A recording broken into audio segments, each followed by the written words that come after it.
con mau chạy đi, bọn xấu đến bắt con rồi. Ha ha ha, thằng nhóc chạy đi mau, khai mẹ mày trốn đâu rồi?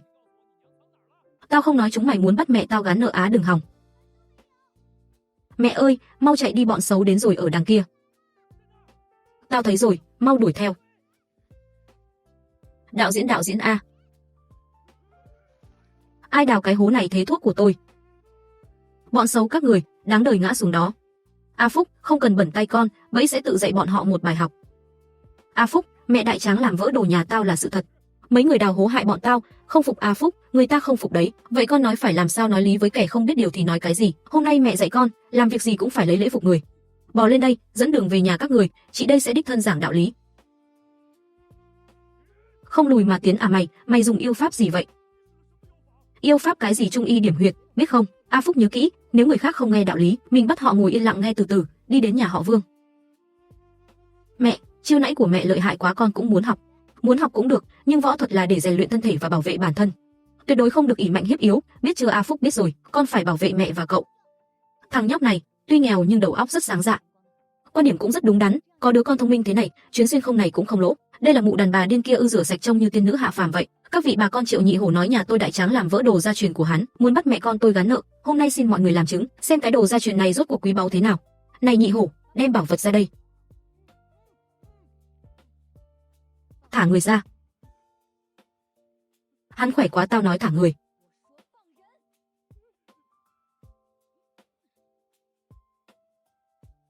Đem đồ gia truyền các người ra đây đi, đây là bình sứ ngự tứ tổ tiên ta theo đại tướng quân từng dùng, bị Đại Tráng làm vỡ rồi, ít nhất phải đền 30 lượng bạc nếu là đồ thật. 30 lượng đương nhiên không thành vấn đề, chỉ sợ là đồ dởm có máu mặt thôi. A Phúc, đem ít bùn nhão lại đây.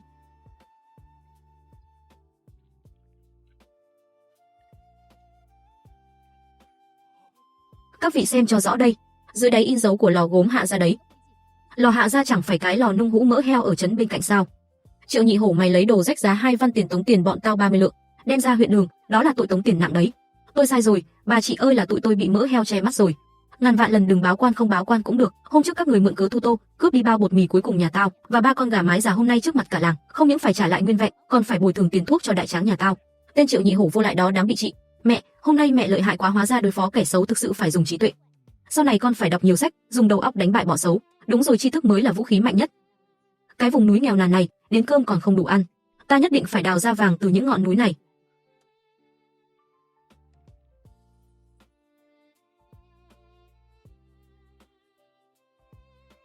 Trời ơi, cả một núi nón thông. Trong mắt người xưa lại chỉ là củi đốt thôi sao? Hà thông tách ra này là thần dược xem phim mà người hiện đại yêu thích nhất đấy. Có hũ vàng đầu tiên rồi. A Phúc, đây đều là báu vật cả. Rang hạt bên trong lên, thơm cực kỳ. Bán được nhiều tiền lắm.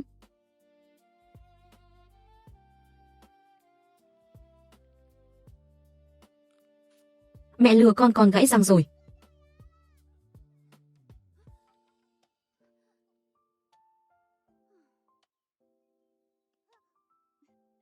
Cái này phải rang chín bóc vỏ ra mới ăn được, đồ tham ăn này. Tưởng mình có hàm răng sắt à? Hà thông sống cứng thế, sao gặm trực tiếp được? Mẹ, con bị xấu mặt rồi phải không? Không có, A Phúc nhà ta vẫn là chàng trai bảnh nhất.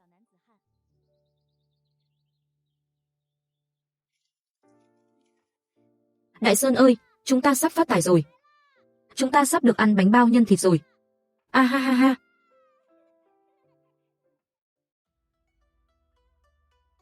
Thú vị.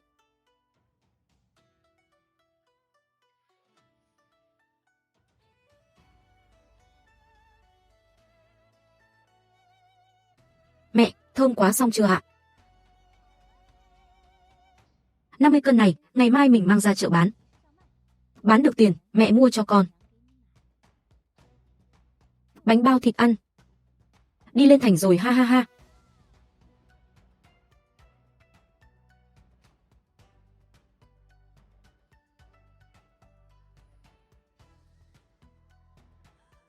Người trong làng nói trong tòa thành đó có mãnh thú ăn thịt người. Đừng nghe họ nói bậy, có mẹ ở đây, không có thú dữ nào dám hại con. A Phúc nhà ta là chàng trai dũng cảm cơ mà. Công tử tỉnh rồi, Phong Vân công tử.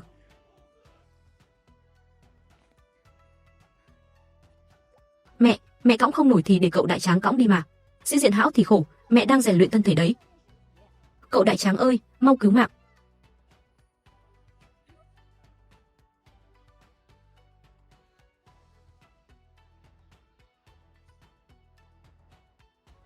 Bán hạt thông đây này. Cái nhà này không có mình thực sự không xong. Bán hạt thông đây vừa thơm vừa giòn, ăn vào miệng thơm phức. Các chú các cô mau lại xem nào, ôi.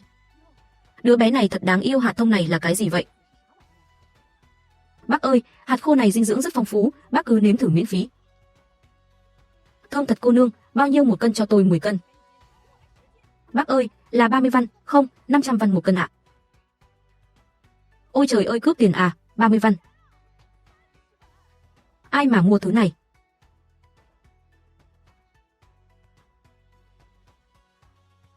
Bán đồ ăn vặt 30 văn ở chợ rau, chẳng khác gì bán xa xỉ phẩm ở chợ rau định vị sai. Người ở chợ rau không mua nổi không có nghĩa không có ai mua. Đi mẹ, đưa con đến phố nhà giàu lập nghiệp. Hạt thông tách vỏ độc quyền bí chế cả thành chỉ có một nhà này.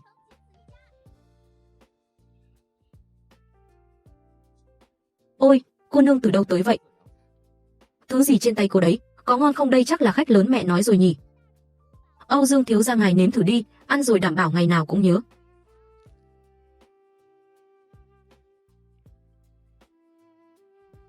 Vị này tuyệt vời tiểu phong tử, giúp ta gói lại. Vị này xin đợi một chút, tôi đi mượn cái cân bên cạnh.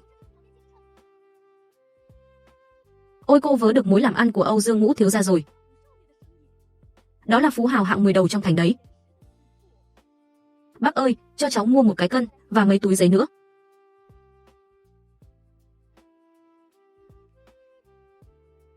Miệng cháu thật ngọt, cô cho cháu ăn kẹo. Mẹ, ngọt không? Chúng ta kiếm được nhiều tiền rồi. Đi mua bánh bao thịt to thôi, ha ha ha.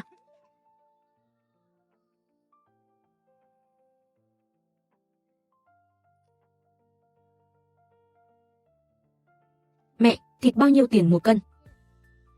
Mua thịt về nhà tự gói bánh bao có phải lời hơn không?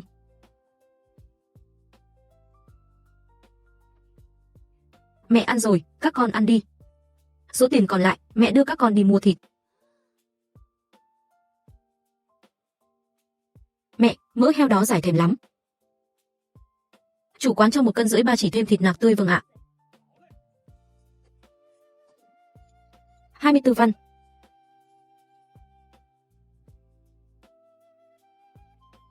Người xưa chê lòng heo tanh hôi không chịu ăn, nhưng họ không biết. Đây là nguyên liệu thần kỳ làm món lòng kho hiện đại đấy. Phát tài mở rộng đợt 2 chẳng phải đến rồi sao chủ quán? Đống lòng heo này. Bán thế nào cô nương ơi?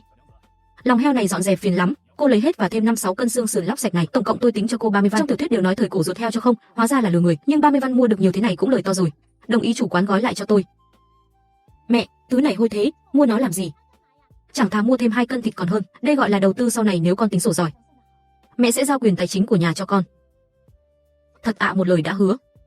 Đây chẳng phải mẹ A Phúc sao, nghe nói nhà cô nghèo rớt mồng tơi, sao bây giờ cả đồ chó cũng không thèm ngó, lòng heo hôi cũng mang về làm báu vật rồi. Bác ơi, tụi tôi dựa vào năng lực, tính toán kỹ lưỡng mà sống, ăn gì cũng ngon hết, còn bác kìa, ngày nào cũng rảnh rỗi nhìn vào giỏ rau nhà người ta, không sợ đáy nồi nhà mình bị cháy thùng sao? Ôi trời ơi, cái lưng của tôi. Bác ơi, đi chậm thôi, đường trơn, tâm khí quá khô là dễ vấp ngã đấy. A Phúc, mình về nhà làm một bữa ngon thôi. Mẹ cán bột nhanh thế, lợi hại quá. Con lớn ngần này chưa từng được ăn sủi cảo bao giờ. Mục tiêu hôm nay của chúng ta là sống đời cá thịt thôi.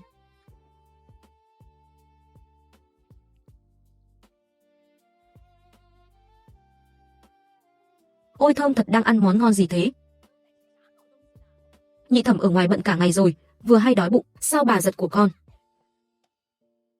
Triệu nhị thẩm người lớn đi giật đồ ăn của con nít, mặt dày gớm nhỉ. Một góa phụ dắt con, lấy đâu ra nhiều tiền thế? Chẳng phải là làm cái chuyện gì khuất tất chứ? Nhị tẩu thật biết nói đùa. Tôi trong sạch, dựa vào tay nghề kiếm tiền. Sao qua miệng bà lại biến vị thế? Có thời gian ghen tị. Chẳng thà về quét dọn sân nhà mình còn hơn. Mày đừng có đắc ý. Tao phải xem mày ngông cuồng được đến bao giờ.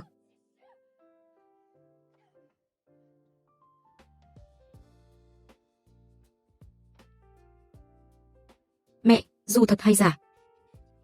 Chúng ta cứ lấy chuyện này khống chế thằng ngốc đại tráng đi. Bắt nó nộp hết tiền và lương thực kiếm được. Cứ làm vậy đi. Còn vụ làm ăn của con mụ kia, sai người nhà mình chiếm hết. Ha ha ha.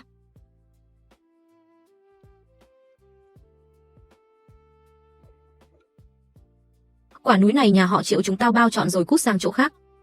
Mẹ, họ cướp việc làm ăn của mình. Cuộc đời cá thịt của chúng ta tan tành rồi. Đường rộng thênh thang, mỗi người đi một bên, họ tưởng cướp được hạt thông là phát tài được sao? Ngây thơ đi. Mẹ đưa con vào thành tìm việc kiếm tiền hơn. Tiền trưởng quầy, bánh đậu xanh của ngài bỏ vỏ rồi nhưng xay quá thô. Đường cũng cho quá nhiều, ngấy người. Lương ký ta là số 1 trong thành, có bản lĩnh thì tìm cái ngon hơn này đi. 3 ngày sau, tôi mang đến một loại bánh các vị chắc chắn chưa từng ăn. Nếu ngon, tôi muốn một quầy trong cửa hàng này. Lợi nhuận tôi 6, ngài 4. Được, ha ha ha ha. Ta phải xem cô có bản lĩnh gì. À Phúc, con xem.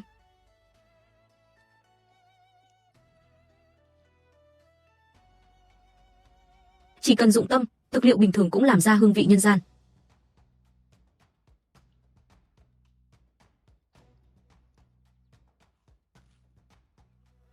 Mẹ, thơm quá.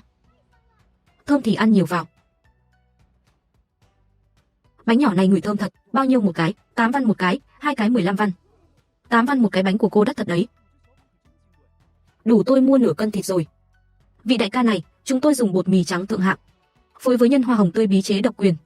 Ngài chịu nếm thử, đảm bảo thấy đáng đồng tiền. Đại nhân nhà ta ngửi hương thơm sai ta đến xem, đất thế này có ngon không?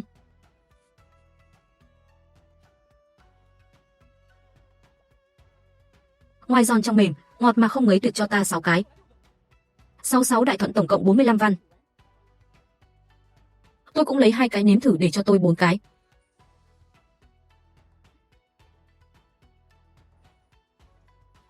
Mẹ, nhiều tiền quá, mình kiếm được bao nhiêu? Tổng cộng 900 văn. Đi hôm nay mẹ dạy con thế nào là biết tiêu tiền mới biết kiếm tiền.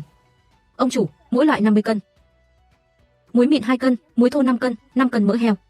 1 cân thịt nạc. Oao, nhiều thịt quá. Ông chủ, đống lòng và xương sườn kia tôi lấy hết. Mẹ một ngày tiêu 700 văn rồi, đừng mua nữa chắc không sống nổi. Hà tiện cả đời cũng nghèo, tiền tiêu ra mới biến thành thịt trên người chúng ta, biến thành vốn để sau này chúng ta kiếm tiền lớn. Đi về nhà mẹ làm bánh bao thịt to cho con. Mẹ, mình phát tài rồi đúng không, coi như vậy. Trời đất ơi. Đó là gạo trắng và thịt mỡ ư? Nhà thằng ngốc kia đi vào thành cướp tiền hay sao?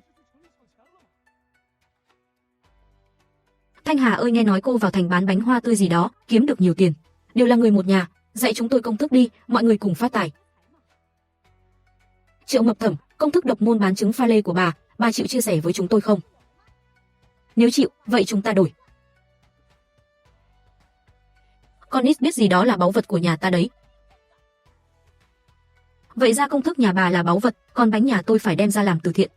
Mặt bà to đến cỡ nào, còn dám đến quấy rầy, tôi sẽ nhổ tận gốc cả nhà các người. Không tin thì cứ thử.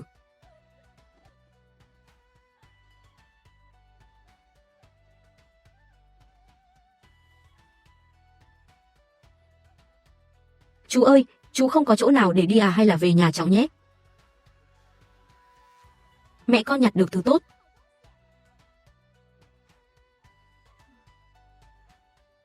Con gọi cục đất bùn này là thứ tốt à? Không được, đàn ông lai lịch không rõ tuyệt đối không nhận. Nhưng mẹ ơi, nhìn anh ấy đau khổ, con đau lòng quá. Lấy quần áo của cậu đại tráng cho anh ta tắm rửa lành vết thương xong là cút lẹ. Đã ở lại, nhà tôi không nuôi người ăn không? Sau này việc đồng áng, việc trên núi anh phụ trách hết được. Tôi tên Diệp Vô Ưu, tên khó nhớ, sau này gọi anh là Đại Xuân, đậm chất quê, dễ nuôi. Thanh Hà ơi, cháu xinh thế này, để cô tìm cho cháu một nhà tử tế.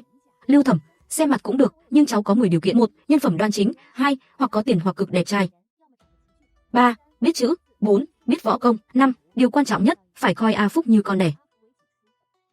Đáp ứng 2 điều trở lên hãy đến xếp hàng. Nghe nói Trương Mụ Quá Phụ ở đầu làng đưa ra 10 điều kiện chiêu phu, còn nghiêm khắc hơn hoàng đế tuyển phi. Tuyệt vời, cháo lươn này không một chút tanh, tươi đến rụng lông mày.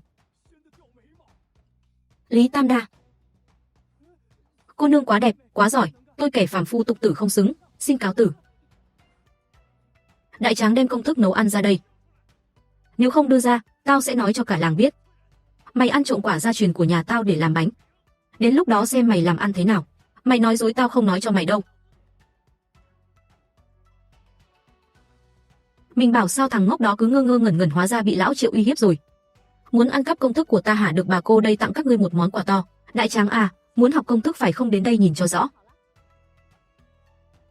Bánh hoa tươi sở dĩ thơm là vì cho thêm một vị thần dược, ba đậu. Ba đậu tuy là thuốc sổ, nhưng kết hợp với hoa rừng sẽ sinh ra phản ứng hóa học kỳ diệu. Ít nhất phải cho nửa cân, hiểu chưa?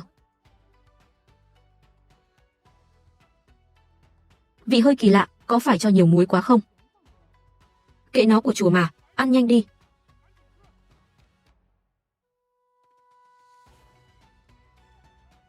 Ôi cái bụng tôi. Con ơi, ông xã mau đi mời thầy thuốc. Không có tiền là con mụ Lâm Thanh Hà hại cả nhà. Cầm gậy đến đòi tiền thuốc. Lâm Thanh Hà, mày là độc phụ nhân tâm độc nhất.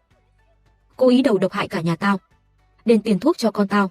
Nhà họ Triệu chúng tao không có loại đàn bà độc như mày, hôm nay phải lấy tiền ra chữa bệnh. Không thì đốt chết mày. Tôi nói ba đậu là nhân thì các người tin. Vậy tôi bảo các người tháo đầu ra sửa lại. Rồi lắp về sẽ đẹp hơn, các người cũng làm sao? Mày cố ý nói cho tụi tao nghe. Tôi sao phải cố ý nói? Chẳng phải vì các người nửa đêm gà gáy như kẻ trộm, ngồi trên tường nhà tôi nghe lén. Các người muốn ăn cắp công thức, tự cho sai liệu khiến cả nhà tiêu chảy, giờ chạy đến đòi tiền thuốc tôi. Các vị bà con, trên đời này có thứ logic ăn cướp này sao? Mẹ cẩn thận tránh ra. Đừng làm bậy nữa, còn dám bước nửa bước vào sân tôi báo quan xử trí. Mẹ có đau không? Mẹ không sao. Nhìn cô tôi luôn có ảo giác như nhìn thấy anh ấy. Dù trong tuyệt cảnh nào cũng có thể biến hủ thành kỳ. Hộ vệ trưởng, ngài về đi. Người công tử không muốn gặp nhất bây giờ chính là ngài đấy. Anh bác, để tôi vào. Tôi có thể đưa nhị ca đi tìm An công tử xin thuốc giải. An công tử năm xưa 9 chết 1 sống ra ngoài quan tìm thuốc. Nếu về được thì đã về sớm rồi. Công tử đuổi ngài ra khỏi pháo đài là không muốn ngài cùng ngài chết. Đi đi. Cứ như vậy, nhị ca tính tình trở nên cáu kỉnh. Mấy ngày trước đột nhiên đuổi tôi ra khỏi Lang Hiếu Bảo. Đến giờ tôi vẫn không hiểu tại sao. Vậy nên anh cứ lang thang trong làng đợi anh ấy nguôi giận à? Anh chàng này có ngốc không? Rõ ràng là nhị ca anh ấy trúng độc sắp chết, vì muốn bảo toàn anh nên cố ý đóng kịch đuổi anh đi. Đây đúng là kịch bản huynh đệ tình ngược cổ trang chính hiệu. Thôi được, đã bị đuổi ra rồi, sau này yên tâm theo tôi làm sự nghiệp đi. Tôn Ngọc Bích này là phu nhân nhà ta đặt làm 300 lượng bạc. Tên to xác này nhà cô va vỡ rồi, 5 ngày không trả 300 lượng. Sẽ lôi tên to xác này đi gặp quan. Em gái ơi, anh đi làm thuê anh trả nợ. Đường rộng vậy, lại đâm vào nhau, cái cục diện này dàn dựng tinh vi thật. Được, 300 lượng 5 ngày sau tôi trả đủ. Cô nương sảng khoái lập giấy làm bằng. Đến lúc đó không lấy được tiền, người đẹp như hoa như ngọc của cô sẽ là của anh đây, ha ha ha. Vừa mới gánh nợ 300 lượng, đám họ hàng tệ hại trong làng đã ngửi mùi, chạy đến dậu đổ bìm leo rồi. Lâm Thanh Hà, chuyện đại tráng làm vỡ ngọc khí của quý nhân chúng tôi đều biết rồi. Để không liên lụy đến tộc họ Triệu, hôm nay chính thức trục xuất đại tráng khỏi tộc. Đất các người khai khẩn, túp lều các người ở đều của nhà Triệu, lập tức giao nộp. Giao nộp nhà là coi như cho tộc cái mặt mũi. Đừng được nước lấn tới. Bị trục xuất khỏi tộc thì quá tốt, nhưng căn nhà và miếng đất này là tôi theo vương pháp lên nha môn, đã đóng dấu đỏ làm tư sản. Hôm nay ai dám bất chấp vương pháp bước vào nửa bước, chúng ta lên công đường huyện Thái Gia phân giải rõ ràng. Đại tráng, giữ cửa cho kỹ xem ai dám đầu sỏ làm cái việc cướp này.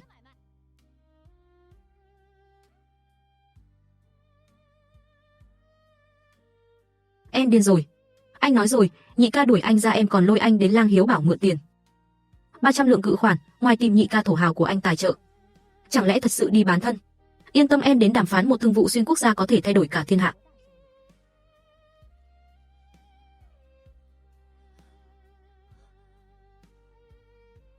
Đại muội tử quả là người thật thà. Nghe nói cô muốn tìm tôi bàn chuyện làm ăn. Bảo chủ có thương đội khắp thiên hạ, có thể khiến bất kỳ tay mơ nào trong bếp thoáng cái thành đầu bếp giỏi với gói gia vị nồng đặc, và bảo quản được 3 năm, có thể khiến binh sĩ trên chiến trường ăn cơm như gió. Đó là sốt ớt cay bì chế đấy. Hơi thú vị. Ngoài ra, tôi còn muốn làm chuỗi sản xuất trà nghệ thượng đẳng. Chỉ cần bảo chủ chịu đầu tư vốn trước, lợi nhuận tôi chia ngài 4 phần. 1.000 lượng, đủ không? Trời ơi, đây chính là bá tổng thiên thần đầu tư trong truyền thuyết. Thằng nhóc, mẹ mày nợ phòng đánh bạc của tao 30 lượng bạc, bây giờ chạy mất tăm rồi. Nợ tiền phải trả là lẽ trời. Đã không trả nổi, mày theo tao về phòng làm khổ sai 10 năm để gán nợ. Người đâu, bắt đi. Mày nói bậy mẹ tao vào trấn lo tiền rồi mẹ tuyệt đối không bỏ tao hứ. Mẹ mày một đàn bà yếu đuối kiếm được 30 lượng à, mơ đi. Ai dám động vào con trai tôi một sợi lông. Cô, đây là cả vốn lẫn lãi 30 lượng, đưa giấy nợ cho tôi. Cầm tiền rồi cút khỏi nhà tôi ngay lập tức. Hóa ra phu nhân phát tài rồi.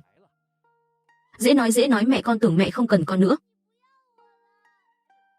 Mẹ không chỉ cần con muốn cho con sống cuộc đời tốt nhất thiên hạ, để những người từng coi thường chúng ta mở to mắt nhìn cho rõ. Trà này còn thơm hơn cả trà nhà quý nhân trong trấn uống. Cô vay đâu ra 300 lượng cự khoản vậy? Trưởng làng tôi kéo được ông lớn đầu tư rồi, từ giờ tôi sẽ xây xưởng trong làng.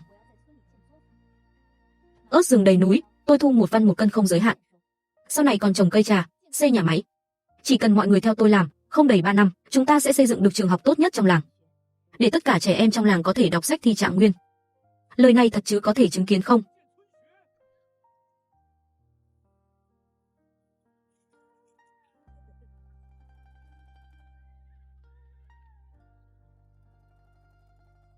$300 lượng có là gì? Đế quốc thương nghiệp cổ đại thuộc về Lâm Thanh Hà tôi mới vừa mở màn thôi. A Phúc à, trước đây Thẩm hồ đồ hạt dưa này con cầm đi. Bảo mẹ con dẫn Thẩm cùng kiếm tiền lớn nhé. Triệu Thẩm, A Phúc bụng yếu, đồ ngoài ăn không quen. Lòng tốt của Thẩm tôi xin nhận, còn về việc kiếm tiền, Lâm Thanh Hà tôi làm việc xưa nay chỉ nói quy củ không nói nhân tình. 2 ngày nữa xưởng sẽ tuyển công, Thẩm nếu chân tay nhanh nhẹn, giữ được quy củ, cứ dựa vào bản lĩnh đến nhận tiền thưởng. Nếu còn muốn lôi kéo họ hàng để được ưu ái, sau này đừng mở miệng nói nữa. Phát tài rồi, heo rừng này làm thành tương thịt còn kiếm thêm được 100-200 lượng.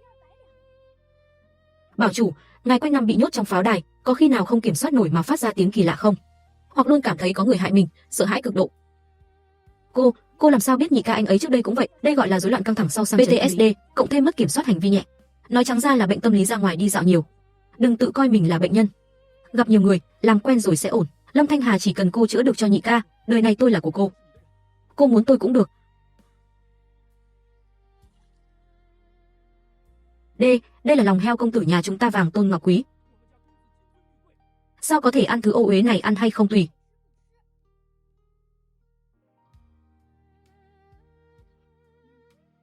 Cường thúc, đây là mỹ vị. Ngài không ăn là tổn thất của ngài.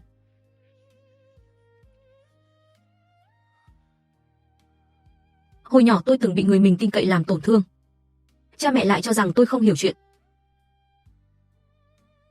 Tôi tự nhốt mình trong phòng cả 1 năm, không nói chuyện với ai. Sau đó thì sao? Sau đó tôi phát hiện trốn tránh chỉ là tự trừng phạt mình, nên tôi quyết định sống dưới ánh mặt trời. Tôi sẽ dùng bản lĩnh của mình, đường chính giành lại tất cả tôn nghiêm, để những người từng coi thường tôi không còn có thể chi phối cuộc đời tôi nữa. Diệp Vô Ưu, anh mấy hôm nay cứ nhìn lén tôi, anh không phải đang thầm yêu tôi đấy chứ? Cô nói bậy, ai mà thèm cô, người đàn bà nhếch nhác lại có đứa con cồng kềnh. Vậy thì tốt, cỏ non như cậu chị đây không nỡ làm hư hại đâu. Cứ làm anh em thôi nhé. Ông chủ, tính tiền. Muốn học chữ, nếu chuyến này tôi không phát bệnh, có thể xem xét nhận cô và A Phúc làm học trò. Tiên sinh tại thượng xin nhận 1 lạy của học trò. Học phí em sẽ trả bằng 3 bữa ăn mỗi ngày. Nói thẳng. Mẹ sau này con thi trạng nguyên làm quan to, mẹ không kỳ vọng con làm quan to. Quan trường đầy mưu mô, mẹ chỉ mong con vui vẻ khỏe mạnh, làm việc con thích là được. Triệu Viễn gia tộc giờ bị địch áp đảo. Con nếu không đứng vững trên triều, danh tiếng trăm năm của Từ gia sẽ bị hủy trong sớm tối. Chỉ vì kỳ vọng của bậc trưởng trở thành gông cùm mà anh tự nhốt mình lại sao? Từ Triệu Viễn con đường phá vỡ cục diện không phải là tự hủy diệt, mà là mạnh mẽ đến mức có thể tái tạo tương lai gia tộc. Anh không có cả dũng khí đối mặt thì không xứng làm tiên sinh của tôi và A Phúc. Gánh nặng tồn vong dồn cả lên tôi nếu bước sai nửa bước, là tội nhân của cả gia tộc, cô còn biết gì nữa? Anh tối qua nói gì với nhị ca anh ấy, có phải là Tam đệ đi? Nhị ca anh không phát bệnh, anh đã bước ra rồi. Cảm ơn cô, Thanh Hà. Nhị ca, đây là địa bàn gia tộc anh thật sự không đi gặp họ sao? Không cần, tôi có chỗ vương vấn mới rồi mẹ. Tiên sinh, chúng ta đến Tử Lâu phía trước ăn cá được không? Được, hôm nay bảo chủ trả tiền, ha ha. 300 lượng có là gì? Đem bảo chủ ông lớn đến Nghi Thành công tác, vốn định mời ông ấy một bữa ngon, ai ngờ. Ô, đây chẳng phải nhị công tử bất tài của Từ gia sao, sao lại bị gia tộc đuổi ra rồi hả? Bây giờ chỉ có thể dựa vào đàn bà nuôi rồi. Khương Hoài Minh mồm miệng anh sạch sẽ chút đi. Tôi tưởng ai trong này ầm ĩ vậy, hóa ra là Dương lão bản chỉ biết đầu cơ trục lợi trong trấn. Tướng công tôi không chỉ có tôi nuôi mà còn có khí vận Từ gia. Còn anh thì sao? Nghe nói mấy cửa hàng nhà anh dạo này thua lỗ thảm hại. Sao còn rảnh rỗi đứng đây mồm năm miệng mười? Mày một mụ đàn bà nhà quê, dám nói chuyện với tao kiểu đó, chó tốt không chắn đường cút. Từ Triệu Viễn đâu, tiểu nhị mang nước, vừa mở cửa đã đánh ngất tôi. Nhị ca bị bắt đi rồi, vừa mới đi. Giữa ban ngày ban mặt cường gian lương dân, tôi đã báo quan rồi. Nha dịch sắp đến, đại ca làm sao đây? Nếu bị bắt đi gặp quan thì xong rồi. Sợ gì, giải quyết nó trước.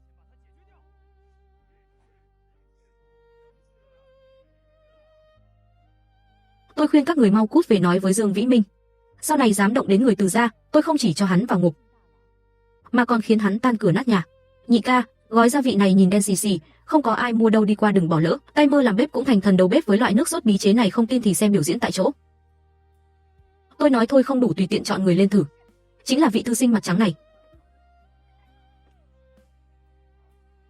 Ngon quá, tôi làm ra món còn thơm hơn cả đầu bếp Tử Lâu. Cho tôi 10 phần gia vị, cho tôi 2 thùng ớt, công thức này tuyệt vời. Tôi mua hết. Thấy chưa, đây gọi là đánh bại giáng cấp trưởng quầy, cứ nếm thử đi. Chưa qua hội phẩm trà không có nghĩa là không phải trà ngon. Trà ngon tôi nhận hết. Nhưng giá này tôi chỉ có thể trả theo trà hạng nhì. Và sau này trà của làng cô chỉ được tôi đại lý độc quyền. Giá tôi đồng ý nhưng đại lý độc quyền không được. Sau lưng tôi là sinh kế của cả làng, mục tiêu của tôi là sang năm đưa trà này vào hội phẩm Giang Nam, biến thành trà danh tiếng thiên hạ. Nếu ngài có thành ý, hôm nay chỉ là khởi đầu. Cô nương khí phách không thấp, học hỏi thành giao. Cô nương, tướng công cô đẹp trai thật, túi bùa cầu con này mua một cái đi, bác hiểu lầm rồi. Bọn em không phải một nhà, chỉ là hợp tác làm ăn thôi. Cô muốn học chữ, ngọc bội này coi như là lễ ra mắt của sư phụ. Quý giá quá, tôi đáp lại anh cái gì đây? Túi bùa cũ của tôi rách rồi, cô tự tay thêu cho tôi một cái đi. Đây là bí mật riêng của hai chúng ta. Pháo đài chủ máu lạnh này sao đột nhiên biết tán tỉnh thế nhỉ? Ông chủ, đây là gì? Đây là vật lạ thương nhân Tây Vực để lại. Nói là có thể trồng ở vùng đất khô cằn, đáng tiếc tôi để mọc mầm rồi mà chẳng ai nhận ra. Bán không được. Thứ này lồi lõm còn mọc mầm nữa, e là không ăn được rồi. Ông chủ, mấy sọt này tôi lấy hết, đây gọi là khoai tây. Là thần vật năng suất 1000 cân mỗi mẫu, sang năm tôi sẽ khiến đất hoang làng tiểu thạch đầu mọc lên núi vàng bạc. Lại bị kim đâm rồi, sớm biết thêu túi bùa khó thế này, chẳng thà đi đánh 10 con heo rừng. Cô nương, cô làm ăn lớn thế, sau này có tiền thuê mấy chục thợ thêu. Hà tất tự mình chịu khổ? Đúng vậy, tôi là người sắp thành nữ phú hộ rồi cơ mà, tiêu tiền thuê ngoài chẳng phải xong sao, tôi không thêu nữa. Cái túi bùa định tình của tôi e là tiêu tùng rồi. Trưởng làng Thanh Hà đi Nghi Thành đã hơn 30 ngày rồi, mọi người trong nhà đều vạch dấu trên tường đếm ngày. Lô hàng đầu tiên rốt cuộc bán được không? Nếu thất bại, năm nay mọi người không có tiền ăn Tết đâu. Đúng vậy, mấy kẻ không tinh mắt còn đang chờ xem trò cười kìa. Đến rồi, xe ngựa nhiều, xe ngựa lắm. A Phúc họ về rồi. Bà con hàng đã bán sạch, làng chúng ta phát tài lớn rồi. Bà con chuyến đi Nghi Thành lần này, sốt ớt và lá trà của chúng ta bán hết sạch. Hôm nay Lâm Thanh Hà tôi sẽ phát tiền cho mọi người. Trời ơi, số này bằng cả nửa năm thu hoạch của nhà tôi. Thanh Hà cô là phúc tinh của cả làng chúng ta. Trường học đó xây làm gì, con nhà tôi đâu phải hạt giống đi học, tiền đó chia cho chúng tôi thì tốt. Trường học này là xây cho trẻ em cả làng, cũng vì sự phát triển lâu dài của làng. Cho cá không bằng dạy cách câu cá, đạo lý này mọi người dần sẽ hiểu thôi. Thanh Hà, trước đó cô nói sẽ mở trường học cho làng. Trưởng làng, chuyện này ngài phải cảm ơn vị ông lớn sau lưng tôi đây, ngài không chỉ toàn quyền tài trợ xây trường, còn sẵn lòng đích thân làm tiên sinh giảng dạy cho làng. Từ mỗ không có yêu cầu gì khác, chỉ mong các vị bà con đối tốt với mẹ con Thanh Hà. Quý nhân này trông trẻ thế, chắc là để mắt đến Thanh Hà chúng ta rồi. Thẩm, đừng làm mai bừa người ta là thương nhân đường chính chính. Nhị ca, anh cứ nhìn cái mái nhà rách này làm gì, khẽ ho, nhà này quá rách, không an toàn. Tôi bỏ tiền dỡ nhà xây lại đi, xây cái viện lớn không cần đâu. Tôi chưa định sửa nhà, quá phô trương, chuyến này cô kiếm được nhiều tiền. Lại mua nhiều đất như vậy, không sợ bọn vô lại trong làng nhòm ngó sao? Xây cái viện lớn, tôi sẽ điều hộ vệ và chó sói từ lang hiếu bảo qua. Trong nhà cho cô hay quá, mình lại có nhà to để ở rồi. Anh, sao đột nhiên tốt bụng muốn xây nhà cho tôi vậy? Vì tôi muốn dọn qua sống cùng các người một mình trong pháo đài, tôi sợ tối. Nhị ca một pháo đài chủ giết người không chớp mắt mà sợ tối à, khổ nhục kế của anh cũng quá dày mặt rồi đó. Thanh Hà, trời tối rồi, rừng này yên tĩnh quá, tôi. Đừng sợ, có tôi đây, tôi hộ tống cô về pháo đài. Nhị công tử, Thanh Phong sắc thuốc cho ngài rồi. Vị tỷ tỷ này ngưỡng cửa Từ gia không phải ai cũng vào được đâu. Việc trong pháo đài không phải biết nấu vài bữa cơm là có thể quản nổi đâu. Ngưỡng cửa Từ gia cao hay không tôi không biết, nhưng tôi xưa nay chỉ dựa vào bản lĩnh nói chuyện, đã có thể khiến pháo đài chủ hài lòng, tự nhiên có đạo lý của tôi chú ý lời nói. Lâm cô nương là quý khách của ta, sao có thể để cô chỉ trỏ ở đây? Ngọc cô nương, thứ nhất tôi không phải người hầu trong pháo đài, đừng dương cái uy chủ tử. Thứ hai cô muốn bám lấy nhị công tử là việc của cô, đừng đến trước mặt tôi làm trò. Tôi tính tình không tốt, chuyên trị các loại hoa sen trắng. Nhị công tử người xem cô ta, cường thúc tiễn khách. Sau này không cho người ngoài đến quấy rầy công tử tha tội. Lão dẫn cô ấy đi ngay, buông tôi ra anh, buông tôi ra. Lão nô cả đời chưa được ăn bữa cơm nào thơm thế này, tiên sinh ăn đi. Cậu sao thế, cứu mạng tôi đau bụng. Thanh Hà, đỡ tôi ra ngoài đi dạo. Thanh Hà, khi nãy tôi không nói đùa, xây nhà đi. Để tôi dọn qua, nhưng người trong làng sẽ đàm tiếu. Trai đơn gái chiếc. Vậy thì đừng làm trai đơn gái chiếc nữa Thanh Hà, tôi sợ tối, sợ cô đơn, tôi chỉ muốn cô ở bên. Cô thật sự không hiểu tâm ý của tôi sao, chết rồi. Đại lão lạnh lùng này lại tỏ tình thẳng thừng với mình rồi. Mẹ, tiên sinh nộp hết tiền rồi đấy. Mẹ chỉ cần lấy anh ấy, số tiền này đều thành của mình hết. Đồ tham tiền chạy ra chỗ khác chơi. Lấy tiền của người phải tiêu tai cho người, mình phải mau sắp xếp cuộc xem mặt đỉnh cao cho anh ấy. Ôi đây chẳng phải Từ tiên sinh sao, thật trùng hợp quá tới đây. Đây là tiểu thư nhà họ Lưu, cầm kỳ thi họa đều thông thạo. Từ công tử, tiểu nữ xin chào. Lâm Thanh Hà, đây là cô nói đưa tôi ra ăn ngon đó hả tiên sinh? Mẹ nói buổi tối anh một mình sợ tối cô đơn, đặc biệt tìm cho anh sư nương để ngủ cùng. Xong vỗ mông ngựa vỗ phải móng ngựa rồi. Tiên sinh, tôi sai rồi, tôi thề từ nay không can thiệp vào chuyện riêng của anh nữa. Anh đại lượng ăn trái cây này giải khí đi. Đã ghen thì trái cây này cô tự ăn. Ngọt thật, trái cây tiên sinh mua đúng là ngọt, người đàn bà ngốc này. Chẳng lẽ không biết tôi giận vì cô đẩy tôi cho người khác sao? Đông ra, ngài đến rồi, có lô sách mới đến, cậu cứ bận đi. Tôi đưa cô ấy đi xem qua thôi. Hiệu sách lớn nhất thành này là tài sản của anh ư? Anh rốt cuộc giàu cỡ nào? Cô tưởng tiền tôi kiếm mỗi năm chỉ để mốc trong lang hiếu bảo à, cứu mạng. Tiện đi dạo phố cũng rớt áo phú hộ, bắp đùi này hôm nay mình ôm chặt rồi. Vạn hương mai đừng được nước lấn tới. Mấy mẫu đất ớt của cô, tôi trả 5 lượng bạc thu lại đã là tỏ thiện ý. Không nhả miệng nữa, tôi không nể mặt nữa đâu. Miếng đất đó tôi đã ký giấy với Lâm cô nương, quyết không tùy tiện bán cho ông.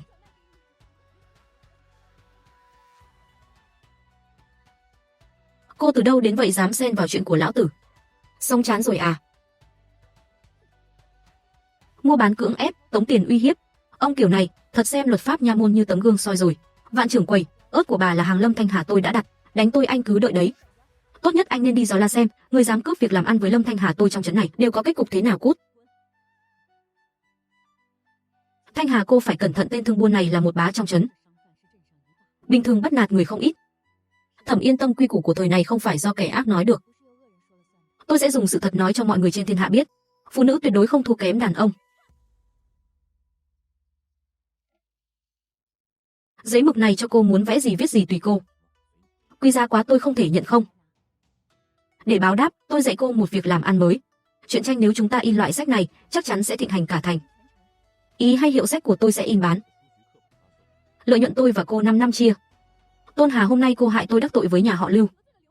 Việc bà Mai này sau này tôi còn làm sao được. Lưu Thẩm, hôm nay là tôi có lỗi với Thẩm. Nhưng khi nãy Thẩm nói phụ nữ chỉ có thể cam phận, tôi không tin. Từ hôm nay tôi sẽ ở làng Tiểu Thạch Đầu, không, cả Nghi Thành, xây dựng một xưởng chỉ thuộc về phụ nữ. Tôi sẽ tuyển phụ nữ hái trà, tuyển phụ nữ làm hương, làm trưởng quầy. Tôi muốn cho mọi người thấy, chỉ cần phụ nữ có tiền trong túi, không cần nhìn sắc mặt bất kỳ người đàn ông nào.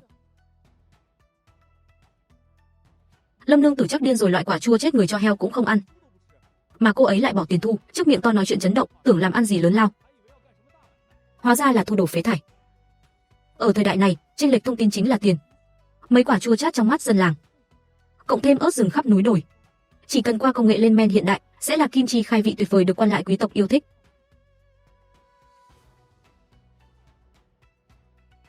Từ tiên sinh, chữ của ngài viết như hành văn lưu thủy, đẹp như con người ngài vậy. Có thể làm phiền ngài đề chữ lên bao bì của tôi không? Tiểu Hà, cô có quên việc gì không? Tôi rót thêm trà cho anh nhé, khi nào nhớ ra thì hãy gọi tôi. Tôi đề chữ xong rồi mà. Túi bùa hứa với anh ấy chưa làm đó, tôi một nữ độc lập hiện đại xây dựng đế quốc thương nghiệp tôi giỏi. Nhưng cơ thể nguyên chủ này hoàn toàn không có nửa kỹ năng thêu thùa. Liều thôi giao cho anh phiên bản tuyệt đối không chê. Thực sự rất đều, đây là cô làm à? Cái này mới là tôi làm, xấu quá sợ anh mang ra ngoài bị quê mặt, sau này còn dám lừa tôi sẽ không tha cho cô đâu, còn không đến đây, mama. Trời ơi, sao trong tường có nước nóng, cái này gọi là nước máy. Dẫn từ suối núi sau, trong nhà còn lát sàn ấm và giường ngoái lửa. Mùa đông chân trần đạp lên sàn cũng ấm. Trong đầu cô nương này rốt cuộc còn cất giấu bao nhiêu thứ kinh thiên động địa. Thân thể mới là vốn. Sau này phàm là theo Thanh Hà ký tôi làm việc, lương đầy đủ. Thịt đủ ăn, chúng ta không chỉ ăn no bản thân, mà còn dẫn cả làng Tiểu Thạch Đầu cùng phát tài lớn. Thanh Hà, cô nói cái việc làm bàn chải răng từ lông heo có thực sự kiếm tiền không? Đại lang nhà tôi sắp cưới, gấp cần vốn liếng mã thẩm. Bàn chải răng, thiết kế giá treo gỗ, tôi đều bỏ kỹ thuật ra. Lợi nhuận tôi chỉ lấy một phần, mọi người ra sức, tôi ra trí óc. Cùng nhau kiếm tiền. Lâm nương tử lô kim chi trái cây trừ phí vận chuyển. Kiếm được 150 lượng tiền giấy đấy. Vài chục lượng vốn quả thối, đặc biệt bán được 150 lượng. Đây chỉ là bắt đầu, sau này đặc sản từ làng này đều dán nhãn Thanh Hà ký. Tôi sẽ khiến Thanh Hà ký thành thương gia số 1 Đại Phụng Triều. Công tử, đầu óc thương nghiệp của Lâm nương tử quả là kỳ tài. Tầm nhìn của cô ấy không dừng lại ở ngôi làng nhỏ này đâu, truyền lệnh xuống thương hiệu chuẩn bị mở rộng toàn diện. Nhưng mà công tử, ngài là thiếu gia Đường Đường. 2 ngày nữa sẽ dọn đến nhà Lâm nương tử, ở việc này nếu lộ ra, chẳng phải thành chàng rể ở rể sao? Cậu biết gì, bệnh kỳ quặc của công tử chỉ Lâm nương tử trị được. Hơn nữa, Lâm nương tử xinh đẹp thông minh lại biết kiếm tiền, thành chủ mẫu chúng ta, sản nghiệp chẳng phải tăng gấp đôi sao? Hôm nay dọn nhà. Mẹ tiên sinh của con đẹp trai, tính tình lại tốt. Lưu mẫu A Phúc, sao mẹ không xét tiên sinh con? Cái viện lớn này, sau này cậu đại tráng cưới vợ cũng có chỗ ở. Nói bậy gì tiên sinh đó, thỏ còn không ăn cỏ ven hang nữa. Căn nhà thế này không khống chế được thì thật đáng tiếc. Tôi đi giúp tiên sinh dọn phòng đây. Lại lừa Thanh Hà rồi. Hôm nay nghe nói Thẩm Sùng Văn trong làng để chiếm tài sản gia tộc, lại đến xưởng của Vạn Hương Mai đập phá rồi. Thế đạo này, lẽ nào phụ nữ phải dựa dẫm vào đàn ông sao? Đến giữ chút tâm huyết của mình cũng phải chịu kiểu giày vò này. Họ đáng thương, nhưng họ chưa từng tự đứng lên cô khác họ. Từ Triệu Viễn sẽ có một ngày tôi cho thiên hạ biết, phụ nữ cũng có thể nuôi sống gia đình. Chúng tôi rời đàn ông, vẫn có thể sống rạng rỡ ngàn trượng. Cô linh động và đầy hoang dã thế này, khiến tôi có ảo giác nếu không nắm chặt cô trong tay sẽ vĩnh viễn mất đi. Đời này đừng hòng. Không xong rồi. Thẩm Sùng Văn dẫn một đám côn đồ đến cướp hàng của Vạn Hương Mai. Vạn Hương Mai liều mạng bảo vệ, bị họ đẩy ngã đập vào cối đá. Giờ đầu đầy máu, chỉ còn một hơi thở. Thí nghiệm hương cao hôm nay tạm dừng. A Phúc lén qua cửa sau đưa cho Đại Nhũ, đừng để ai thấy. Mớ rối ren này tôi không thể công khai can thiệp, nhưng không thể nhìn đứa trẻ chết đói. Đây là đâu, phòng thí nghiệm chẳng phải nổ rồi sao? Các người đang làm thí nghiệm à? Mẹ đừng làm, Đại Nhũ sợ mẹ bị đánh mất hồn rồi. Đến con gái cũng không nhận ra nữa. Phòng thí nghiệm nổ. Lẽ nào cô ấy giống mình, là xuyên không đến đây? Đại Nhũ, để bác nói riêng với mẹ con vài câu, đừng hoảng. Việc đã đến vậy đành chịu, tôi là Lâm Thanh Hà. Cô nếu muốn sống, hãy cất giấu kim khẩu của mình. Cô cũng xuyên đến à? Cứu tôi, Vương Bưu này thật là cầm thú không bằng. Đánh vợ ra nông nỗi này, Vạn Hương Mai cô còn cam phận, cô và 2 đứa con gái chỉ có chết. Tôi muốn ly hôn với hắn. Vương Bưu Anh ngược đãi vợ con, không chỉ phá tan gia sản, còn muốn bán con gái gán nợ. Hôm nay trước mặt bà con anh không cầm giấy ly hôn, chúng tôi lập tức lên huyện Đường kêu oan. Mẹ thằng Tiên cái mụ ác độc. Phụ nữ không ác, địa vị không vững. Đã thay tâm rồi, quy củ của Đại Phụng Triều này sẽ do chúng ta thay đổi. Hà tỷ em đã ly hôn rồi, không một xu dính túi. Sau này em bám chị làm việc, được tôi bỏ vốn, cô bỏ sức. Mùa xuân chúng ta sẽ mở một cửa hàng dầu thơm chăm sóc của Thanh Hà ký trong thành. Tôi phụ trách sản xuất, cô phụ trách quản lý cửa hàng, lợi nhuận tôi và cô chia. Tôi sẽ kiếm hết tiền của phụ nữ thiên hạ, một lời đã định. Ăn nhiều chút, sau này còn phải vất vả đầu óc đấy. Đại ca, cuối cùng anh đã đến. Đây chính là Thanh Hà nương tử, đây chính là Lâm Thanh Hà, là người quan trọng nhất đời em. Chuồng heo trên ao cá, phân heo nuôi cá, ý tưởng kỳ diệu thế này lại xuất phát từ một người đàn bà nông thôn. Cho Thanh Hà thêm 5 năm, đế quốc thương nghiệp của cô ấy không chỉ mở khắp kinh thành, còn có thể giàu nhất thiên hạ. Nay thời thế động loạn, dân chúng phải lưu lạc. Nếu đại ca anh ra mặt bình định loạn thế này, đổi thiên hạ một chữ bình an, tài lực của Thanh Hà sẽ là hậu thuẫn mạnh nhất của anh. Tôi nhị đệ thực ra đang giang cờ thanh thiên. Anh ấy không chỉ phụng sự thiên hạ, mà còn tìm được một người phụ nữ có thể thay đổi quốc vận. Đại tráng ca có sức mạnh, không thể chôn vùi cả đời trong làng được. Thanh Hà nếu tin tưởng tôi, để đại tráng theo đại ca tôi vào quân lập công, chỉ cần có lương tướng chỉ dẫn, anh ấy có thể thành chiến thần bất bại trên chiến trường, lập công lập nghiệp. Được, tôi đồng ý.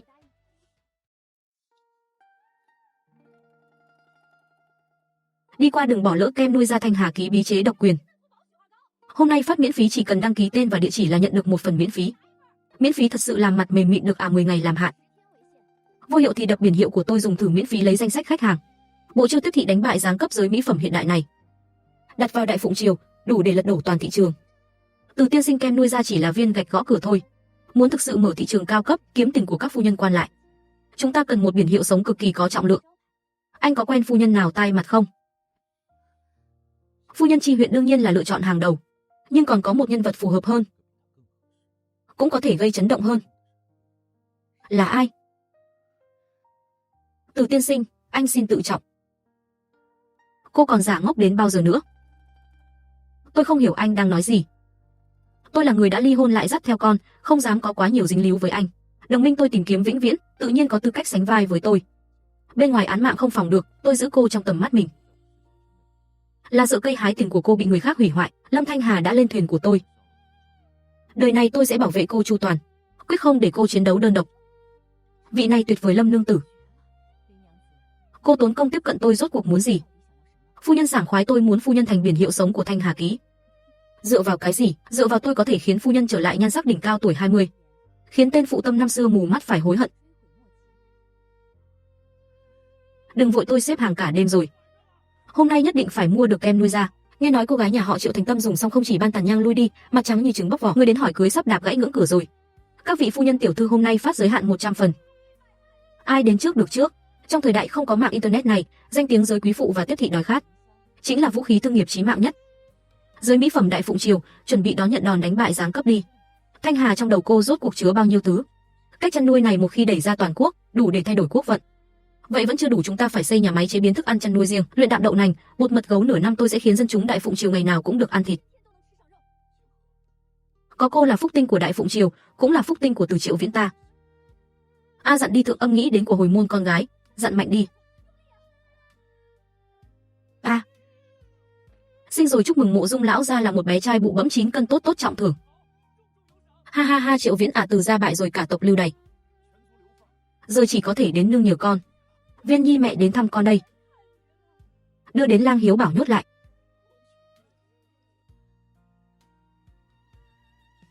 Lê Vương kinh thành mưu phản, Từ gia chọn nhầm phe, cả tộc bị bãi miễn tịch thu.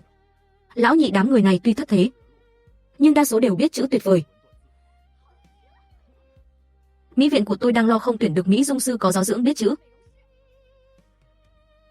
Đám tiểu thư và nha hoàn Từ gia lạc nạn này đúng là nhân tài phục vụ cao cấp trời rơi xuống. Ha ha ha, em dâu bản tính của em đến kinh thành cũng nghe được rồi. Nhưng đám tiểu thư khuê các tiểu kim này có cam tâm phục vụ người không? Không cho họ chọn lựa. Nói cho họ biết, muốn sống ở kinh thành phải dựa vào đôi tay của mình. Ai chịu học, tôi cho một bát cơm ăn. Không chịu làm, cứ ra cửa xin ăn, tôi tuyệt không giữ lại. Trên đời này, tôn nghiêm là dựa vào tự mình giành lấy.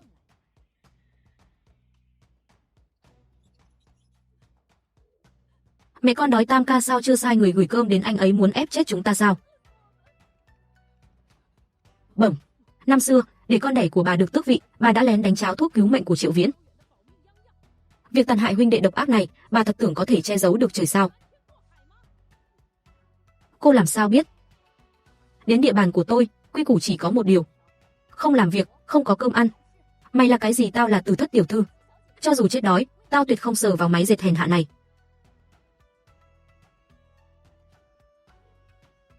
Thất tiểu thư đã cứng xương như vậy, súp thịt này tự nhiên để lại cho người đã làm việc. Bồi bổ thân thể, trưởng quầy nói rồi, Thanh Hà ký không nuôi người ăn không. Cô nếu nghĩ thông, sáng mai gặp ở máy dệt. Lâm Thanh Hà, cô cứ đợi đó. Sẽ có một ngày tôi đạp cô dưới chân. Tốt thôi, chỉ cần cô có bản lĩnh đứng lên, Thanh Hà bất cứ lúc nào cũng tiếp chiêu. Chỉ sợ cô vĩnh viễn chỉ có thể ngước nhìn tôi. Bỏ đi sự kiêu khí của họ, mài giũa tâm trí họ, chỉ khi để họ trải nghiệm sâu sắc đạo lý không lao động không hưởng, lột bỏ lớp hư vinh của tiểu thư thế gia, nền tảng giáo dưỡng tốt của họ mới thực sự thoát thai hoàn cốt, thành lưỡi sắc trên bản đồ thương nghiệp của tôi. Thanh Hà, tôi không muốn chờ nữa.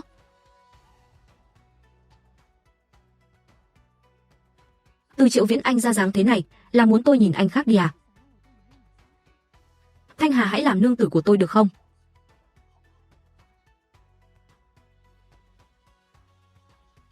Công tử, phu nhân theo phân phó của người, tức ăn bột xương và bột cá cho chuồng heo đã pha xong. Giờ heo lớn cực kỳ nhanh thế vẫn chưa đủ. Tiếp tục tuyển người luyện đạm đậu nành ép dầu từ Triệu Viễn. Tôi muốn thương đội của anh đi nước ngoài, đem hết tất cả các loại hạt giống về cho tôi. Cái của tôi là cái của cô, bản đồ thương nghiệp của cô, tôi sẽ hộ tống bảo vệ.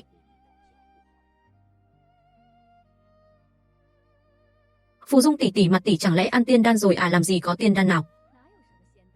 Chẳng qua là đi qua mỹ viện nhuận phu bảo thôi, muội nếu muốn đoạt lại trái tim của Tri huyện đại nhân, phải mau lên đó. Phu nhân phụ nữ nếu không thiện đãi mình, thanh xuân sẽ tiêu phí mất. Làm cho ta một thẻ đắt nhất, 20 ngày lãi dòng cả ngàn lượng. Tiểu Mỹ, chúng ta phải mở rộng quy mô, giới quý phụ đại phụng triều đã được tôi kích nổ hoàn toàn. Tiếp theo tôi muốn chơi một ván lớn hơn, chúng ta tiếp tục mua nô lệ, mở rộng cửa hàng à? Không, tôi muốn để những phụ nữ Từ gia được tái sinh, làm nhà phân phối của chúng ta để họ mang hàng của tôi đi khắp nơi mở chi nhánh. Tôi muốn xây dựng một mạng lưới gia nhập khổng lồ, để tất cả tiền của đại phụng triều đều chảy vào túi Thanh Hà ký của tôi. Thanh Hà của ta sinh ra là người phải đứng trên cao. Mỏ vàng là gì? Bản thân nàng chính là bảo vật vô giá. Cái chỗ rách này đến một viên ngọc tốt cũng mua không được, đều bị một đôi nam nữ không biết chết hớt mất rồi. Tức chết bổn tiểu thư rồi. A ăn mày, con từ đâu đến vậy dám đụng quần áo bổn tiểu thư? Cô gái này sao mà ngang ngược thế? Em chỉ là một đứa trẻ vô tình va vào cô thôi mà. Câm miệng, bộ quần áo này 50 lượng bạc. Đám đầu đất hèn hạ các người, bán cả các người cũng không đền nổi đánh. Ai làm đấy? Hóa ra là mụ đàn bà chặn ngọc thạch của tao. Cứ đúng lúc nợ cũ tính chung.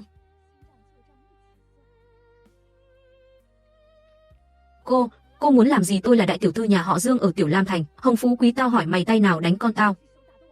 Buông tôi ra, là tay trái, tôi dùng tay trái đánh nó. Mày làm gì được, tao dám động đến con tao, trước đây người không chết cũng bị thương nặng. Hôm nay bà cô đây tha cho cô một mạng chó cút. Gặp một lần đánh một lần, cô cứ đợi đấy. Âu Dương gia tuyệt không tha cho cô, truyền lời của tôi. Cắt đứt mọi kênh nhập hàng của Âu Dương gia. Thanh Hà, trước đây tôi không coi trọng việc trồng trọt, giờ mới phát hiện. Nghiên cứu cách nâng cao sản lượng còn khiến người hứng thú hơn kiếm 100 lượng bạc. Cường thúc, tầm nhìn của thúc phải mở rộng. Nếu chúng ta có thể nghiên cứu ra lúa lai để sản lượng tăng gấp đôi, đây là đại công lợi quốc, lợi dân thiên hạ đấy. Đến lúc đó, hoàng đế sẽ ban tặng thúc tấm biển quang minh nhật mi. Khen ngợi của hoàng đế không sai. Chỉ cần nghiên cứu ra, vốn sẽ toàn lực ủng hộ. Tôi còn cá nhân thêm một phần trọng thưởng. Thiếu gia Lâm nương tử, đám người Từ gia đã an trí ổn rồi. Mấy người cứng đầu Từ gia ban đầu không chịu phối hợp, tôi liền theo phân phó của người cắt trợ cấp hàng tháng, chỉ cung cấp lương thực thô cơ bản. Tử do nhập kiệm nan a, mấy bà già đó khó nhằn nhất, cậu làm sao xử lý?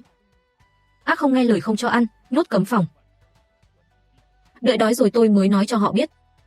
Chỉ cần đến giáo tập của chúng ta, làm ma lễ nghi cho các tiểu thư trọc phú trong thành. Không chỉ có thịt ăn, còn được tiền hoa hồng. Bây giờ đám bà già đó vì kiếm tiền, lên lớp tích cực hơn bất cứ ai. Làm hay lắm, ta ai cũng không phục, chỉ phục cậu thôi, ha ha ha. Đến từ Lục thứ tiểu thư Kiêu Sa kia, giờ cũng tranh nhau làm việc ở hiệu mỹ phẩm. Tiếp khách rồi. Thẩm mấy món xà phòng kẹo mạch nha, thẩm dạy bọn cháu làm, đem xuống quê bán chạy điên rồi. Nửa năm này bọn cháu kiếm được gần 900 lượng đấy. Được rồi, Thúy Hoa đã làm ăn tốt thế này. Thức ăn ở trại heo không đủ rồi, Từ Triệu Viễn, đi. Sáng mai chúng ta vào núi, tìm loại heo rừng năng suất cao. Vào núi, vậy phải có tôi bên cạnh bảo vệ mới được. Được, có Đường từ đại công tử làm hộ vệ, tôi cầu còn không được. Mẹ tay con phế rồi, mẹ đi mời ngự y đi. Lan Nhi đại phu cả thành đều xem rồi, xương vỡ hết rồi, chữa không khỏi đâu. Con cứ an phận ở yên đi mẹ, sau này mẹ cố tìm cho con một anh thợ tử tế gả đi cho rồi. Thợ tôi Đường con gái Âu Dương gia. Mẹ muốn tôi gả cho một thợ hèn hạ. Tay con tàn rồi, vẫn không nhận ra hiện thực sao? Tùy con. Tiểu thư đừng làm ầm nữa, trong phủ giờ đồn rằng do tiểu thư đắc tội với người lớn của Bát Thành mới bị báo ứng, người đánh trẻ con người ta. Lâm Thanh Hà là cô. Nhất định là cô. Đời này tôi cho dù phải đánh đổi tất cả, cũng phải khiến cô không còn gì ở kinh thành, để cô cũng nếm mùi rơi xuống bùn lầy. Tổ mẫu Lan Nhi biết sai rồi. Lan Nhi đã tàn phế, không mong nhân duyên tốt nữa, chỉ xin tổ mẫu ứng trước cho cháu 1000 lượng tiền hồi môn. Con làm gì? Lan Nhi muốn ra ngoài hành thương, cháu muốn dựa vào mình giành chút khí tiết trên thế gian này. Hiện tại cứ chiều theo nó đi. Cho dù có vượt lên cảnh ngộ. Lâm Thanh Hà, mày đợi đấy, Âu Dương Lan Nhi tao dù chỉ còn một tay, cũng phải dùng tiền đánh chết mày. Con ơi, chuyến đi này, con phải tự chăm sóc bản thân thật tốt. nếu bị uy hiếp ở ngoài thì cứ về. Mẫu thân yên tâm, con mang 1.500 lượng này đi, nếu không lập nghiệp ra dáng. Quyết không họ Âu Dương đợi đến ngày con trở lại kinh thành. Những kẻ từng đắc tội tôi, trà đạp tôi sẽ khiến họ trả gấp trăm lần, để họ vĩnh viễn chỉ có thể ngước nhìn tôi dưới chân. Vương phi thật sự là chỗ này à? Vương phi lão nô cha rất rõ rồi, năm xưa đứa con bị nô tỳ Lâm Tố đánh cháo chính là sống trong viện này, cái từ Triệu Viễn đó chính là cốt nhục thân sinh người tìm bao năm nay. Giống quá, giống vương gia thời trẻ quá. Con ơi, mẹ cuối cùng cũng tìm được con. Mẹ còn chưa kịp đặt tên cho con nữa. Phu nhân, người nhận lầm rồi. Thế tử gia, ngài là di tử duy nhất của Phúc Vương phủ, năm xưa do ác nô làm trò, ngài mới lưu lạc dân gian phế bao năm qua tìm ngài, mắt sắp khóc mù rồi đấy. Tôi chỉ là một thôn phu đã quen cuộc sống thôn dã, mấy chuyện cũ đó không liên quan đến tôi. Triệu Viễn, con đang oán mẹ sao? Triệu Viễn, theo mẹ về kinh thành đi. Tôn vinh vô thượng của Phúc phụ thế tử, tất cả của Âu Dương gia, tất cả đều là của con. Đa tạ hậu ý của phu nhân, nhưng tôi không đi đâu cả. Thế tử gia, bên ngoài thiên địa rộng lớn biết bao, ngài nếu cứ ở nông thôn này, nhớ gặp quyền quý ức hiếp Lâm nương tử và đứa nhỏ, ngài lấy gì bảo vệ họ? Đàn ông phải có quyền thế đấy. Nếu cần quyền thế, tôi sẽ đích thân đi thi. Tôi muốn dùng quang minh tự mình giành lấy, mang đến cho Thanh Hà và A Phúc một tương lai bình an nhất. Tôi không thể rời Thanh Hà. Xin Vương phi đừng có ý đồ với cô ấy. Con vì một thôn phụ mà ngay cả phú quý trấn thiên của Vương phủ cũng không cần. Thực ra, anh không cần vì tôi mà từ bỏ nhiều như vậy trở về Vương phủ. Đó là con đường tắt, bình bộ thanh vân không có cô, những phú quý đó một đồng cũng không đáng. Tiểu Hà, tôi quyết định rồi, năm nay tôi sẽ xuống trường khoa cử. Còn phải khiến cô phong phong quang quang làm trạng nguyên phu nhân Triệu Viễn. Khả khảo Triệu Viễn đã, anh muốn thi tiền của người đọc sách trên thiên hạ này là dễ kiếm nhất. Cô lại có ý tưởng gì quái lạ rồi, giúp tôi tìm gần 10 năm đề thi và bình luận của các bậc danh gia đại nho. Tôi muốn biên soạn thành một bộ đề thật khoa cử và giải tích danh gia. Con em quyền quý có đại nho dạy, học trò hàn môn lại cầu học không có cửa. Bộ sách của chúng ta không chỉ có thể tạo phúc cho học trò hàn môn thiên hạ, mà còn tuyệt đối là núi vàng của Thanh Hà ký. Trời ơi, đề thi các năm, còn có giải thích đoán đề của danh gia, đây đúng là thần tác khoa cử. Một bộ chỉ 300 văn, điện hạ cho tôi một bộ tôi cũng muốn. Người chú thích trên này, tuyệt đối là ẩn thế đại nho có ông ấy, tôi thi đậu tú tài chỉ trong tầm tay. Anh xem, tiền của người đọc sách có phải dễ kiếm không? Nương tử ta thực sự là kỳ tài thương nghiệp. Vậy tiếp theo thì sao? Đề thi bán chạy, nhưng đây chỉ là bước đầu. Tiền trên thiên hạ này, đàn ông kiếm, đàn bà tiêu. Triệu Viễn.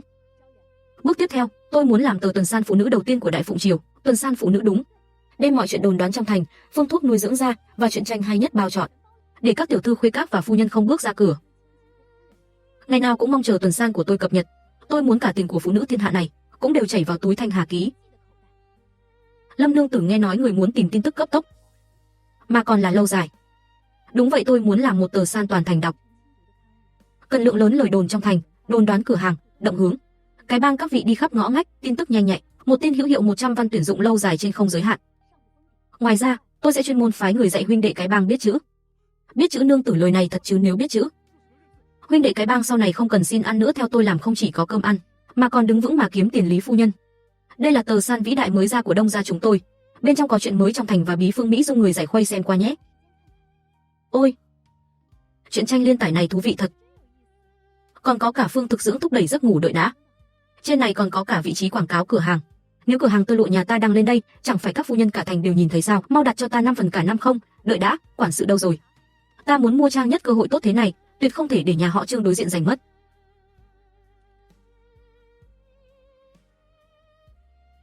Đông gia thương hộ trong thành vì vị trí quảng cáo kỳ tới, gần như đạp gãy ngưỡng cửa rồi.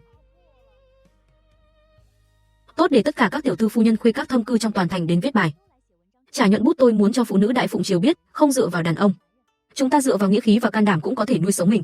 Thanh Hà, cô thực sự là sự tồn tại trói lọi nhất trên đời này. Thanh Hà đại hỷ sự, mảnh núi đất sau làng chúng ta lại đào ra được mỏ đồng. Triều đình phái người đến khai thác, còn xây đường cho làng chúng ta. Mỏ đồng đây là một miếng mỡ lớn. Triều đình phái ai đến giám sát? Cái làng rách này chỉ có nhà cô tạm cho người ở được. Đây là 500 lượng, bao chọn cái viện này của cô, phải rượu ngon món ngon hầu hạ chu đáo. Có thể 50 lượng một tháng bao ăn ở, nhưng tôi nói rõ trước, nhà tôi không nuôi người ăn không, cũng không chiều tính cách đại gia. Thú vị, một mụ đàn bà nông thôn lại cứng cỏi thế. Bổn công tử ở lại đây rồi. đi đến cái nhà Lâm Thanh Hà đó, kêu hắn làm riêng cho chúng ta. Coi như cô biết điều, biết lấy lòng bổn thiếu gia sau này mỗi bữa phải theo tiêu chuẩn này. Các vị công tử mì ăn xong rồi, quy củ phải lập tôi thu tiền ở trọ là cho tiện, không phải ký hợp đồng làm đầu bếp riêng cho. Hôm nay tôi có việc làm ăn lớn cần lo, không có thời gian hầu hạ khẩu vị mấy đại gia chê thô thì giờ thanh toán đi người. Mày phóng túng móng vuốt sắc bén thật, đàn bà tốt nhất là mày thật sự có bản lĩnh đó. Không thì đừng trách chúng ta không khách khí, không phiền các vị bận tâm. Các vị bà con mọi người có muốn lúc nông nhàn không chỉ có niềm vui, mà còn kiếm được tiền lớn không Thanh Hà? Kiếm thế nào? Tôi muốn tổ chức trong làng chúng ta một đoàn nghệ thuật văn nghệ lớn, tập tiểu phẩm, hát rap, biểu diễn tài năng, sau này không chỉ tự vui mà còn có thể vào thành nhận biểu diễn cho nhà giàu, chạy hội đường, để các thanh niên nam nữ trong làng vang danh trăm dặm, đến nói chuyện hôn nhân cũng đắt hàng hơn người khác tốt. Nói không làm là rỗng tuếch. Triệu Viễn phối hợp tôi, cho mọi người một đoạn về nhà mẹ đẻ, tay trái một con gà, tay phải một con vịt, sau lưng còn cõng một đứa con bụ bẫm thật xinh. Trời ơi, còn bao nhiêu kinh ngạc tôi chưa biết. Đời này tôi hoàn toàn ngã gục trong tay cô ấy rồi. Hư hát náo nhiệt thì có ích gì, chẳng phải là trò chơi nhà chơi ra của thôn quê thôi sao? Lâm nương tử có bản lĩnh thì làm ra cái mới mẻ mà ngay cả các thế gia kinh thành chúng tôi cũng chưa từng thấy, xem nào cái mới mẻ mà người kinh thành chưa từng thấy ư? Được, tối nay gặp ở chính sảnh. Bà cô đây dạy các người thế nào là đánh bại giáng cấp thực sự, đây gọi là đại phụng thương chiến đổ. Quy củ giao xong, tối nay chúng ta không dùng tiền giấy, mà dùng quyền kinh doanh các cửa hàng kinh thành dưới danh các vị. Xin lỗi, các cửa hàng dưới danh các vị thiếu gia, giờ quy về tôi quản lý rồi. Tao không phục. Mày một mụ đàn bà nông thôn, đâu kiếm ra cái trận thương đạo tà môn này, mày chắc chắn dùng bùa người mất thì còn nghiện nữa. Chơi không nổi thì đừng chơi Lâm nương tử, cách kinh doanh này của cô nếu đặt ở kinh thành là núi vàng đấy. Cô không sợ mình thất phu vô tội, hoài tỷ kỳ tội, sẽ có người ép cô nói ra ép tôi được, nhưng trước khi ra tay, tốt nhất hãy về kinh thành dò hỏi xem Phúc Vương phủ ba chữ này viết thế nào.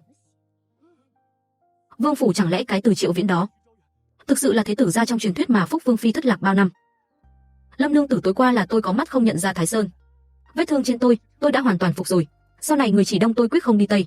Việc làm ăn của gánh hát này, để tôi gia nhập một cổ phần, cùng phát tài như thế nào?